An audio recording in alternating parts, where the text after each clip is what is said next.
नमस्कार और स्वागत है आपका सुनो बुक समरी में, जहां हम किताबों की उन आवाजों को सामने लाते हैं जो अक्सर शब्दों के शोर में दब जाती हैं। आज हम एक ऐसी किताब की गहराई में उतरने जा रहे हैं जो हमें सिखाती है कि सच्चा उत्तर मौन में छुपा होता है, न कि शब्दों में। हम बात कर रहे हैं the power of silence, the riches that lie within की, जिसे लिखा है अनुभवी पत्रकार और लेखक ग्राहम टर्नर ने। यह किताब एक साधारण विषय से शुरू होती है, मौन, लेकिन लेखक इस साधारण शब्द में छुपे असाधारण अर्थ को खोजने के लिए निकलते हैं एक गहरी यात्रा पर। यह यात्रा सिर्फ भौगोलिक नहीं बल्कि आत्मिक है। किताब के पन्नों पर आपको मिलेंगे वो लोग जिन्होंने मौन को अपनी जिंदगी का हिस्सा बनाया है, बिना शोर के, बिना दिखावे के। और जब आप इन लोगों की जिंदगी में झांकते हैं तो समझ आता है कि मौन सिर्फ सन्नाटा नहीं बल्कि एक शक्तिशाली उपस्थिति है। ग्राहम टर्नर भारत के आश्रमों में गए जहां साधक मौन व्रत में लीन हैं। उन्होंने देखा कि कैसे संत मौन को एक साधना मानते हैं, एक साधन नहीं। वो जापान के जिन मठों में पहुंचे जहां मौन कोई विकल्प नहीं बल्कि नियम है। वो ईसाई मठों में गए जहां लोग प्रभु की आवाज को सिर्फ मौन में सुनने की कोशिश करते हैं। और उन्होंने उन पश्चिमी लोगों से भी बातचीत की जो तेज भागती जिंदगी से थककर साइलेंस रिट्रीट्स में गए ताकि खुद से मिल सकें। लेखक को हर संस्कृति में एक समानता दिखी। मौन वहां शक्ति है, शांति है और कभी कभी प्रतिकार भी। गांधी जी ने हर सोमवार मौन व्रत रखकर यह दिखाया था कि बिना बोले भी सशक्त तरीके से अपनी बात कही जा सकती है। किताब हमें बार बार यह एहसास कराती है कि मौन कोई खाली जगह नहीं बल्कि वो स्पेस है जहां आत्मा सांस लेती है। और सबसे खूबसूरत बात यह है कि यह किताब आपको किसी धार्मिक या मानसिक सिस्टम में बांधती नहीं बल्कि मौन को एक अनुभव की तरह पेश करती है। एक ऐसा अनुभव जो हमें खुद के करीब लाता है, हमारे विचारों से परे, हमारी पहचान से परे। अगर आपने कभी इस तेज होती दुनिया में रुककर खुद से मिलने की कोशिश की है तो यह किताब आपके लिए है, और अगर नहीं की तो शायद अब वक्त है। अब अगर आप तैयार हों तो चलिए बढ़ते हैं किताब के पहले अध्याय की ओर। लेखक ग्राहम टर्नर की यात्रा की शुरुआत होती है एक बहुत ही आम लेकिन अक्सर अनदेखे पहलू से, आधुनिक जीवन में मौन की अनुपस्थिति। वो महसूस करते हैं कि आज की दुनिया इतनी तेज, इतनी ज्यादा इंफॉर्मेशन और बातचीत से भरी हुई है कि इंसान के पास खुद से बात करने का भी समय नहीं बचा है। हमारी जिंदगी में हर चीज बहुत तेजी से घट रही है। मोबाइल की notification, social media, traffic, work pressure और लगातार बातचीत। इस तेज शोर में कहीं मौन गुम होता जा रहा है। लेकिन मौन सिर्फ न बोलना नहीं है बल्कि एक अनुभव है जो हमें अपने भीतर की सच्चाई से जोड़ता है। लेखक खुद को इस अनुभव से जोड़ने के लिए निकलते हैं भारत की यात्रा पर।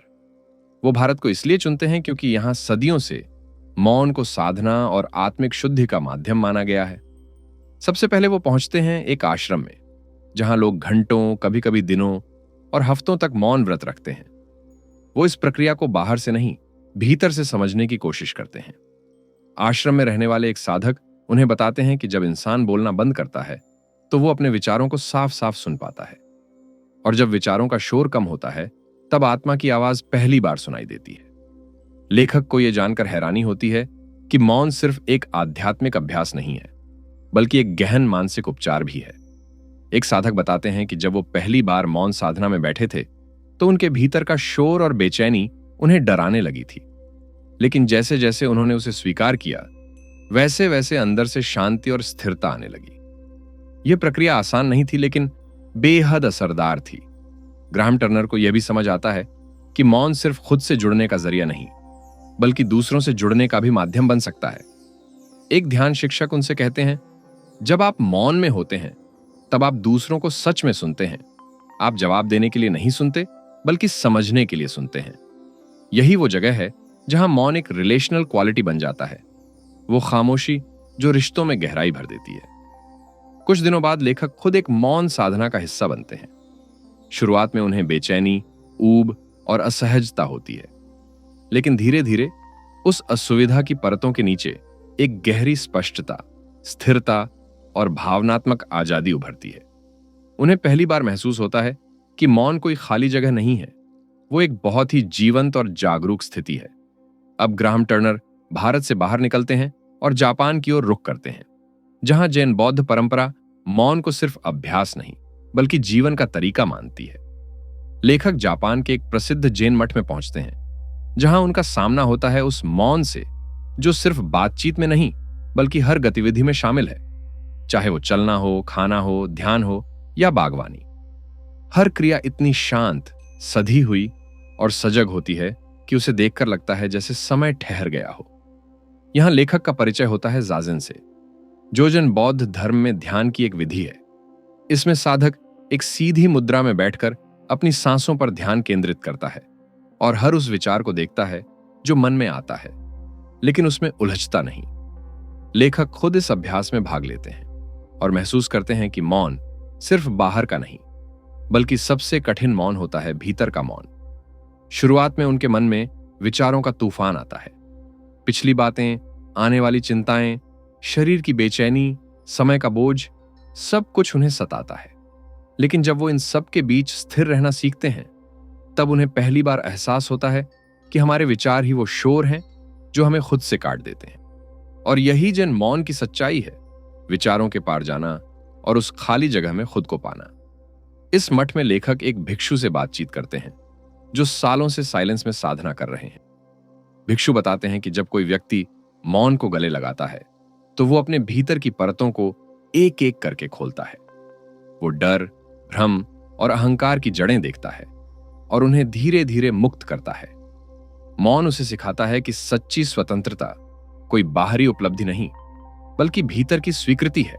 एक और महत्वपूर्ण बात जो लेखक यहां सीखते हैं वो है मौन का सौंदर्य से जुड़ाव। जैन गार्डन्स यानी ध्यान उद्यानों में हर पत्थर, हर पौधा एक खास जगह पर रखा गया होता है, बिल्कुल शांत और सटीक। वहां कोई जरूरत से ज्यादा नहीं होता, लेकिन फिर भी सब कुछ पूर्ण लगता है। लेखक समझते हैं कि मौन सुंदरता की सबसे गहरी अभिव्यक्ति हो सकता है, क्योंकि यह सादगी और सजगता से जुड़ा होता है, not with noise but with presence. लेखक स्वीकारते हैं कि जापान की यह यात्रा उनके लिए ट्रांसफॉर्मेटिव रही। उन्होंने सीखा कि साइलेंस का मतलब सिर्फ बोलना बंद करना नहीं, बल्कि हर पल को पूरी तरह जीना है, बिना विचलित हुए, बिना भागे, बिना कुछ बनाए। सिर्फ होना ही काफी है। आगे का सफर हमें उन आधुनिक लोगों की कहानियों से रूबरू कराता है जिन्होंने साइलेंस रिट्रीट्स यानी मौन ध्यान शिविरों में हिस्सा लेकर अपने जीवन की दिशा बदल दी। ये लोग कोई साधु संत नहीं थे, बल्कि डॉक्टर, इंजीनियर, लेखक, प्रोफेसर जैसे आम पेशों में काम करने वाले लोग थे, जो मानसिक थकान, तनाव और भावनात्मक उथल पुथल से जूझ रहे थे। इनमें से कई लोगों ने मौन को एक अंतिम उपाय के तौर पर चुना था। जब सब कुछ असफल हो गया, तब उन्होंने खुद को चुप कर देने का निर्णय लिया। लेखक एक महिला से मिलते हैं जो अवसाद और चिंता से गुजर रही थी। उन्होंने 10 दिन के एक मौन रिट्रीट में हिस्सा लिया। शुरुआत में उन्हें लगा कि यह अभ्यास उनके लिए असंभव है। बिना फोन, बिना बातचीत, बिना किसी सोशल इंटरेक्शन के जीना उन्हें लगभग पागल कर देने वाला अनुभव लगा। लेकिन चौथे दिन के बाद उनके भीतर कुछ बदलने लगा। उन्हें एहसास हुआ कि अब तक जो भी बेचैनी थी वो दरअसल खुद से भागने की वजह से थी, और अब जब वो भाग नहीं सकती थीं तो उन्हें खुद से सामना करना पड़ा। यहीं से शुरू हुआ आत्मस्वीकार का सफर। लेखक दूसरी कहानी साझा करते हैं एक कॉरपोरेट प्रोफेशनल की, जो हमेशा परफॉर्मेंस और प्रेशर की रेस में भागते रहे। उन्होंने भी एक मौन ध्यान शिविर में जाकर पहली बार जाना कि वो कितना कुछ सिर्फ इसीलिए कर रहे थे क्योंकि समाज उनसे अपेक्षा करता था। लेकिन जब उन्होंने कुछ दिन पूरी तरह मौन में बिताए तो उन्हें अपने असली स्वरूप की एक झलक मिली, जो न किसी रोल से जुड़ा था, न किसी जिम्मेदारी से। सिर्फ मैं कौन हूं, इस सवाल के साथ बैठे रहना भी एक अभिनव खोज बन गया। दोस्तों, साइलेंस सिर्फ साधकों या संतों के लिए नहीं है, बल्कि आम इंसान की भी एक जरूरत है। यह शांति पाने का तरीका नहीं, बल्कि साफ साफ देखने का तरीका है। और एक बार जब आप मौन में खुद को साफ देखने लगते हैं तो आपके फैसले, रिश्ते और जीवन की दिशा सब कुछ ज्यादा स्पष्ट, सरल और सच्चा हो जाता है। ग्रैहम टर्नर यह भी बताते हैं कि इन मौन शिविरों में किसी तरह का उपदेश नहीं दिया जाता, न कोई धर्म विशेष की बात होती है। बस एक ही नियम होता है, stay silent, observe with in, यानी मौन रहो और अपने भीतर देखो। इस छोटे से नियम ने अनगिनत लोगों की जिंदगी बदल दी। लेखक यह महसूस करते हैं कि पश्चिमी समाज में अब एक नई जागरूकता जन्म ले रही है, जहां लोग भागते भागते थक कर अब रुकने की कोशिश कर रहे हैं, और इस रुकने के क्षण में उन्हें जो सबसे गहरी चीज मिल रही है वह है मौन की शक्ति।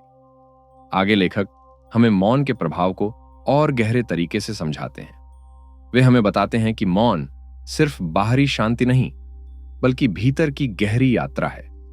जब हम मौन में होते हैं तो हम न सिर्फ दुनिया को देख पाते हैं, बल्कि खुद को भी देख पाते हैं। यह उस विचार को इनॉग्रेटेड करता है कि मौन केवल शांत रहने का नाम नहीं, बल्कि यह खुद से मिलकर समझने और जागरूक होने का तरीका है। लेखक बताते हैं कि जैसे जैसे हम मौन साधना करते हैं, हमें अपनी सोच और विचारों पर एक नई पकड़ मिलती है।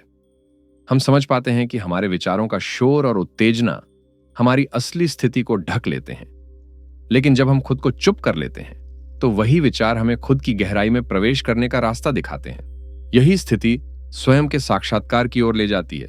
अब लेखक उन लोगों से भी मिलते हैं जो मानसिक रूप से बेहद तनावपूर्ण जीवन जी रहे थे। एक व्यक्ति जो दिन रात ऑफिस के कामों में व्यस्त रहता था और अपनी निजी जिंदगी को नजरअंदाज कर रहा था, उसने भी मौन साधना का निर्णय लिया। शुरुआत में उसे बहुत कठिनाई हुई, लेकिन जैसे जैसे वह मौन में अधिक समय बिताने लगा, उसे महसूस हुआ कि उसने अपनी जिंदगी में जो शोर और हलचल पैदा की थी, वह सब न केवल उसे बाहरी दुनिया से जोड़ने के लिए था, बल्कि अपनी खुद की पहचान छुपाने के लिए था। जैसे जैसे वह मौन में बैठता गया, उसकी सारी डर, भ्रम और पहचान की परतें उतरने लगीं, और एक दिन उसने महसूस किया कि वह अब अपने असली स्वरूप से मिल चुका है, जो बाहरी दुनिया से प्रभावित नहीं था। मौन साधना हमें अपने भीतर की गहरी इच्छाओं और डर को देखने का अवसर देती है। जब हम मौन होते हैं तो हम अपनी प्राकृतिक प्रवृत्तियों को देख सकते हैं, जो हम अक्सर हड़बड़ी और व्यस्तता में नजरअंदाज कर देते हैं। एक साधक के अनुसार मौन हमें दिखाता है कि हमारे डर और इच्छाएं कहीं बाहर नहीं, बल्कि हमारे भीतर हैं। जब हम इनसे बाहर निकलने की कोशिश करते हैं तो हम अपनी सच्चाई को देख पाते हैं। मौन की साधना एक ऐसी स्थिति है जिसमें हम खुद के साथ समय बिताने का अवसर प्राप्त करते हैं। यह समय हमें हमारे आंतरिक संसार को समझने, उसे स्वीकारने और उसका सम्मान करने का मौका देता है। वे बताते हैं कि मौन में बैठने से हम अपने आप को अस्वीकार नहीं करते, बल्कि स्वीकार करते हैं, अपने सभी गुण, दोष और इच्छाओं के साथ। लेखक यह भी बताते हैं कि मौन के इस प्रभाव का हमारे रिश्तों पर गहरा असर होता है। जब हम खुद से सत्य में मिलते हैं तो हम दूसरों से भी एक अलग तरीके से जुड़ते हैं। हम उन्हें बिना किसी झूठ, दिखावे या अपेक्षाओं के स्वीकार करते हैं। मौन हमें दूसरों से जोड़ने की क्षमता देता है, क्योंकि हम उनके शब्दों और उनके भीतर की सच्चाई को सुनने में सक्षम होते हैं। मौन सिर्फ बाहरी दुनिया से दूरी बनाने का नाम नहीं है, बल्कि यह एक आध्यात्मिक यात्रा है जो हमें खुद के भीतर ले जाती है। यह अध्याय पूरी तरह से उस विचार पर केंद्रित है कि मौन को सही तरीके से समझने और अपनाने से हम आत्मा के गहरे आयामों में प्रवेश कर सकते हैं। लेखक सबसे पहले यह स्पष्ट करते हैं कि मौन केवल शब्दों के बिना होने की स्थिति नहीं है। यह एक गहरी शांति और स्थिरता की अवस्था है, जहां हम पूरी तरह से अपने विचारों, भावनाओं और संवेदनाओं से मुक्त हो जाते हैं। जब हम अपने भीतर के शोर को शांत कर पाते हैं तो हमें महसूस होता है कि हमारी आत्मा एक ऐसी गहरी शांति और आनंद में डूबी हुई है जिसे बाहरी दुनिया कभी नहीं दे सकती। इस अध्याय में लेखक एक साधक की कहानी साझा करते हैं जिसने ध्यान के माध्यम से मौन को समझा। साधक कहते हैं, जब मैंने मौन को सही अर्थों में अपनाया तो मेरी जिंदगी में बदलाव आया। मेरे विचारों का शोर थम गया और मैंने महसूस किया कि मैंने कभी खुद को समझने की कोशिश ही नहीं की थी। इस अनुभव से यह सिद्ध होता है कि मौन सिर्फ एक बाहरी प्रक्रिया नहीं है, बल्कि यह हमारी भीतर की यात्रा है जो हमें खुद से जुड़ने में मदद करती है। इसके अलावा ग्राहम टर्नर यह भी बताते हैं कि मौन से जुड़े अनुभव सिर्फ साधना तक सीमित नहीं रहते, बल्कि ये हमारे दैनिक जीवन में भी अहम भूमिका निभाते हैं। जब हम चुप रहते हैं तो हम अपने चारों ओर की दुनिया को एक नए दृष्टिकोण से देख पाते हैं। लेखक एक और उदाहरण साझा करते हैं जहां एक व्यक्ति ने मौन को अपने जीवन का हिस्सा बना लिया था। शुरुआत में उसे लगा कि यह बहुत मुश्किल होगा, लेकिन धीरे धीरे उसने देखा कि जिस तरह से वह दूसरों को सुनने और समझने लगा, वही उसे अंदर से भी बदल रहा था। लेखक हमें यह समझाते हैं कि मौन के माध्यम से हम सत्य को देख सकते हैं। क्योंकि जब हम चुप रहते हैं तो हमारे मन में जो भी विचार आते हैं वे हमें हमारी असल वास्तविकता की ओर ले जाते हैं। यह स्थिति हमें आध्यात्मिक जागृति का अनुभव कराती है, जहां हम केवल अपने शरीर, विचारों और भावनाओं से परे होकर अपनी आत्मिक अवस्था को पहचान पाते हैं। आगे टर्नर एक महत्वपूर्ण विचार प्रस्तुत करते हैं। वे कहते हैं कि मौन का सबसे गहरा असर हमारे रिश्तों पर होता है। जब हम स्वयं में स्थिर होते हैं तो हम दूसरों के साथ भी एक गहरी सच्ची कनेक्शन बना पाते हैं, क्योंकि मौन में रहने से हम बाहरी शोर से मुक्त होते हैं और दूसरों के शब्दों और भावनाओं को अधिक ध्यान से समझने में सक्षम होते हैं। अब लेखक हमें यह समझाते हैं कि मौन न केवल हमारे मानसिक शोर को शांत करता है, बल्कि यह हमारे शरीर के स्वास्थ्य को भी बेहतर बनाता है। वे ये बताते हैं कि हमारे शरीर और मस्तिष्क के बीच एक गहरा संबंध है। जब हम मानसिक रूप से शांति की स्थिति में होते हैं तो इसका सीधा असर हमारे शारीरिक स्वास्थ्य पर भी पड़ता है। लेखक एक उदाहरण के माध्यम से यह दिखाते हैं कि कैसे मानसिक तनाव और विचारों का शोर शारीरिक बीमारियों का कारण बन सकता है। जब हमारा मन अव्यवस्थित होता है तो शरीर पर भी इसका प्रतिकूल असर पड़ता है। उच्च रक्तचाप, नींद की समस्या, सिर दर्द और पेट की समस्याएं जैसे शारीरिक लक्षण आमतौर पर मानसिक दबाव और चिंता के कारण होते हैं।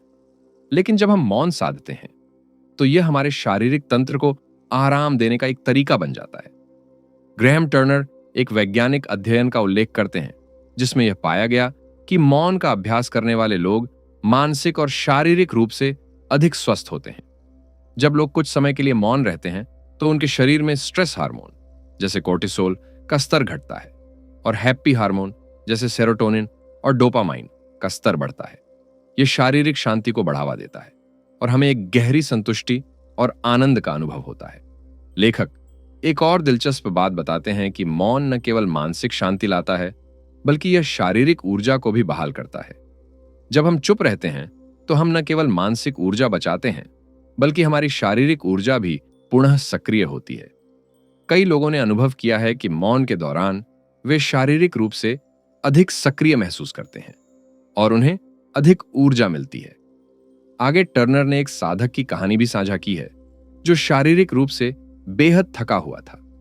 उसने जब कुछ दिन मौन साधा तो न केवल उसकी मानसिक स्थिति सुधरी, बल्कि उसका शारीरिक स्वास्थ्य भी बेहतर हुआ।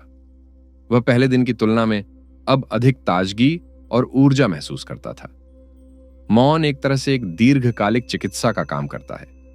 यह हमें न केवल हमारे शारीरिक और मानसिक संतुलन को बहाल करने का एक तरीका देता है, बल्कि यह हमें आत्मज्ञान की एक गहरी यात्रा पर भी ले जाता है। जब हम बाहरी शोर से खुद को अलग करते हैं तो हम अपनी आत्मा की आवाज को सुन सकते हैं, जो हमें अपने स्वास्थ्य और जीवन के लिए सही दिशा दिखाती है। टर्नर ये निष्कर्ष निकालते हैं कि मौन के इस प्रभाव से हमें मूलभूत परिवर्तन का अनुभव होता है। यह न केवल हमें मानसिक शांति देता है, बल्कि हमें जीवन को नए दृष्टिकोण से देखने की क्षमता भी प्रदान करता है। आगे लेखक हमें बताने की कोशिश करते हैं कि मौन एक आध्यात्मिक पोर्टल के रूप में कार्य करता है, जो हमें जीवन के गहरे रहस्यों और ब्रह्मांड की वास्तविकता से जोड़ता है। जब हम मौन को अपनी जीवन शैली का हिस्सा बनाते हैं तो हम एक नई दृष्टि से अपनी दुनिया को देख सकते हैं, जो केवल बाहरी दुनिया से नहीं, बल्कि हमारे भीतर के शाश्वत सत्य से संबंधित होती है। लेखक पहले यह स्पष्ट करते हैं कि मौन हमें सिर्फ सोचने से परे ले जाता है।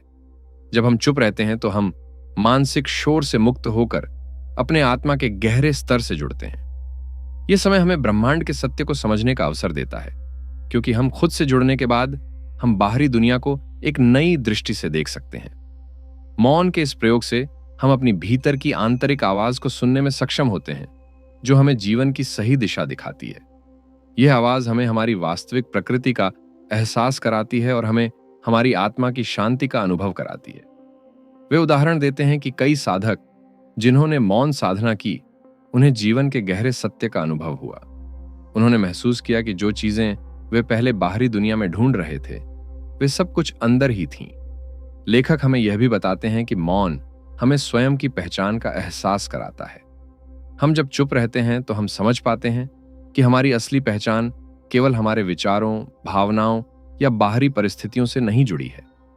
हमारी असली पहचान उस शांति से जुड़ी है जो हम मौन में अनुभव करते हैं।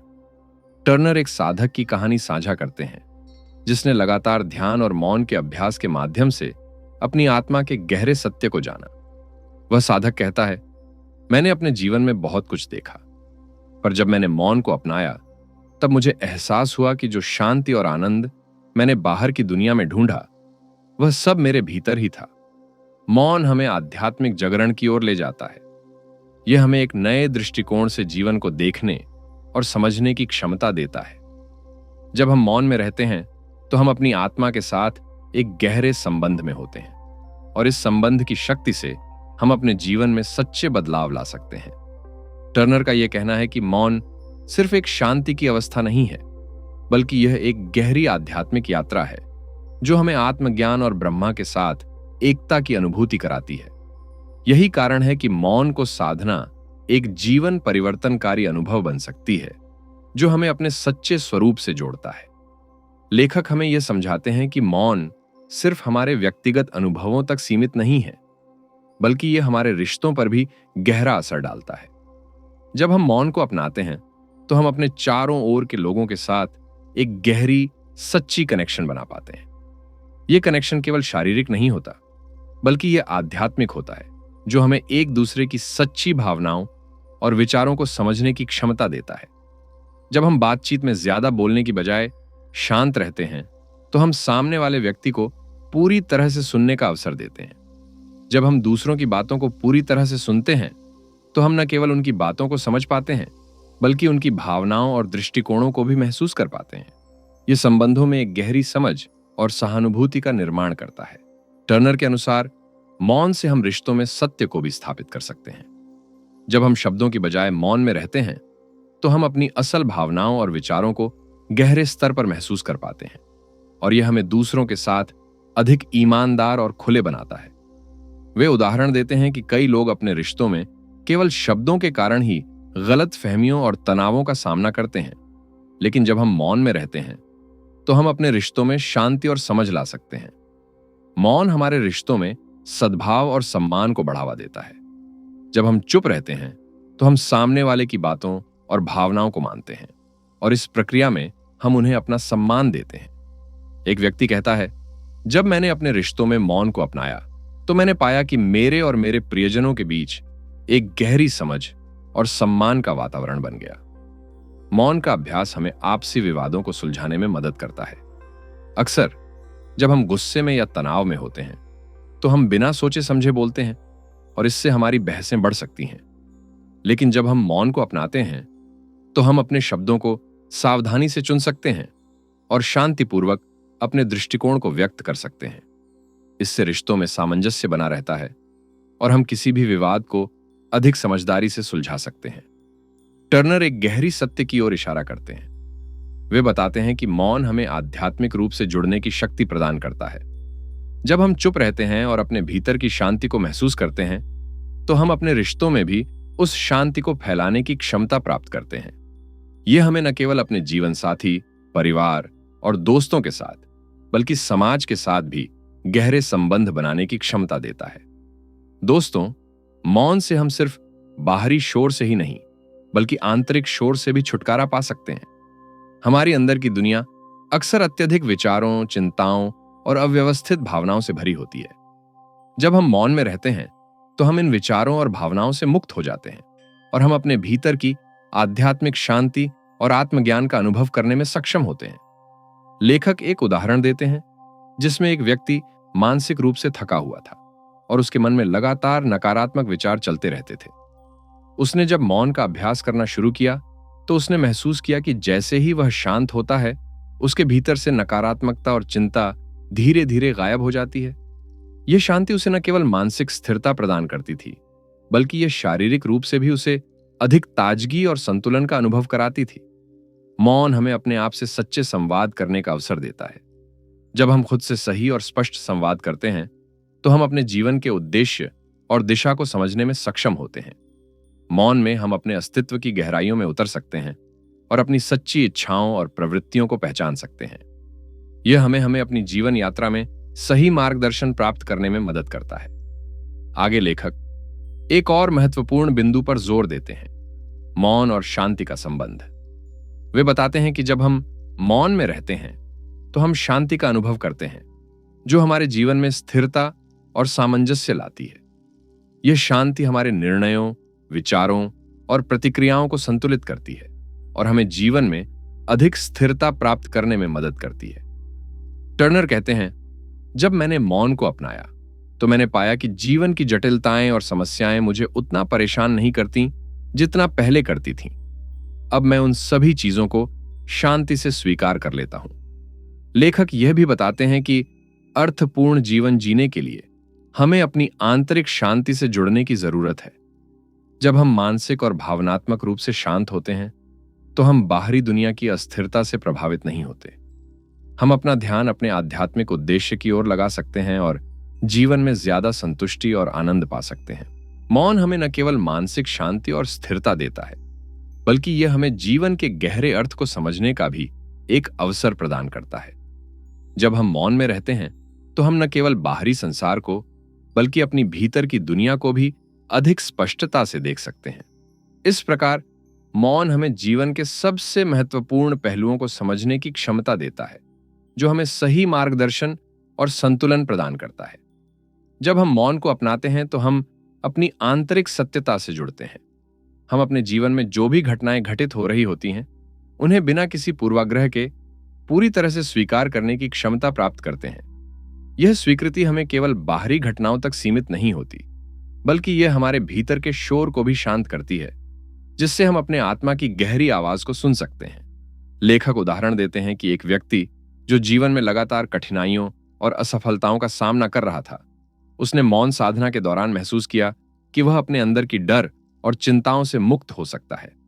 मौन ने उसे यह एहसास कराया कि वह जो कुछ भी अनुभव कर रहा था, वह केवल एक क्षणिक अनुभव था और उसके भीतर एक गहरी शांति मौजूद थी, जिसे वह पहले महसूस नहीं कर पा रहा था। मौन हमें स्वयं की सच्चाई को पहचानने में मदद करता है। हम जब चुप रहते हैं तो हम अपने विचारों, भावनाओं और आंतरिक द्वंद्वों को बिना किसी बाहरी प्रभाव के समझ सकते हैं। यह हमें हमारे सच्चे स्वरूप से जोड़ता है और हमें अपनी वास्तविकता को स्वीकार करने में मदद करता है। अक्सर हम बाहरी दुनिया और लोगों के प्रभाव में रहते हुए अपनी असली पहचान को भूल जाते हैं, लेकिन मौन हमें अपनी आध्यात्मिक पहचान का एहसास कराता है। यहां एक दिलचस्प उदाहरण प्रस्तुत किया गया है, जिसमें एक साधक अपनी कठिनाइयों और व्यक्तिगत संघर्षों का सामना करते हुए मौन साधना में लीन हो जाता है। उसे महसूस होता है कि उसने अपनी सभी असफलताओं और तकलीफों को एक नए दृष्टिकोण से देखना शुरू कर दिया है। उसे समझ आता है कि हर संघर्ष एक अवसर है, जो उसे जीवन के वास्तविक सत्य के करीब ले जाता है। इस प्रक्रिया से वह समझ पाता है कि जीवन में जो कुछ भी हो रहा है, वह किसी बड़े उद्देश्य का हिस्सा है और स्वीकृति के बिना हम अपने जीवन की पूरी सुंदरता को नहीं समझ सकते। सत्य का आंतरिक अनुभव मौन में ही पाया जा सकता है। जब हम पूरी तरह से शांत होते हैं तो हम अपनी मानसिक स्थिति और भावनाओं को निरपेक्ष रूप से देख सकते हैं, बिना किसी जजमेंट या पूर्वाग्रह के। यह हमें अपनी जीवन यात्रा के सच्चे उद्देश्य को समझने में मदद करता है। वे कहते हैं, सत्य को केवल तब पाया जा सकता है जब हम अपने आंतरिक शोर को शांत करके पूरी तरह से वर्तमान क्षण में उपस्थित होते हैं। लेखक इस निष्कर्ष पर पहुंचते हैं कि मौन और स्वीकार्यता के मिलन से हम अपने जीवन में संतुलन और शांति पा सकते हैं। जब हम जीवन की सभी परिस्थितियों को स्वीकारते हैं तो हम अपने भीतर की शांति और स्थिरता को महसूस करते हैं, जो हमें बाहरी संघर्षों और समस्याओं से उभरने की शक्ति देती है। इस प्रकार मौन न केवल हमारे अंदर की शांति को बढ़ाता है, बल्कि यह हमें अपने जीवन के हर पहलू को गहरे से समझने और स्वीकार करने का अवसर भी देता है। इस किताब ने हमें यह समझने में मदद की कि मौन केवल शब्दों से बचने का एक तरीका नहीं है, बल्कि यह हमारे भीतर की गहरी शांति, सत्यता और आत्मज्ञान को प्राप्त करने का मार्ग है। हम जब मौन में रहते हैं तो हम अपने आप से जुड़ते हैं, अपने रिश्तों को समझने की गहराई पाते हैं और जीवन को एक नए दृष्टिकोण से देखने की क्षमता प्राप्त करते हैं। धन्यवाद कि आपने इस सारांश को पढ़ा और द पावर ऑफ साइलेंस की गहरी समझ हासिल करने में हमारे साथ जुड़े। हम उम्मीद करते हैं कि इस किताब के विचार और सिद्धांत आपके जीवन में शांति, संतुलन और सच्चाई लाने में सहायक होंगे। अगर आपको यह सारांश पसंद आया हो तो कृपया लाइक और सब्सक्राइब जरूर करें, ताकि आपको इसी तरह के और भी प्रेरणादायक और ज्ञानवर्धक वीडियो मिल सकें। कमेंट में अपने विचार जरूर साझा करें और हमें बताएं कि आपको इस किताब का कौन सा हिस्सा सबसे ज्यादा प्रभावी लगा। अगर आप चाहें तो हमें अपनी पसंदीदा किताबों का नाम भी बता सकते हैं और हम उन्हें आगे सारांश के रूप में प्रस्तुत करेंगे। ध्यान रखें, मौन में शक्ति है और हर दिन उस शक्ति को अपनाने की कोशिश करें।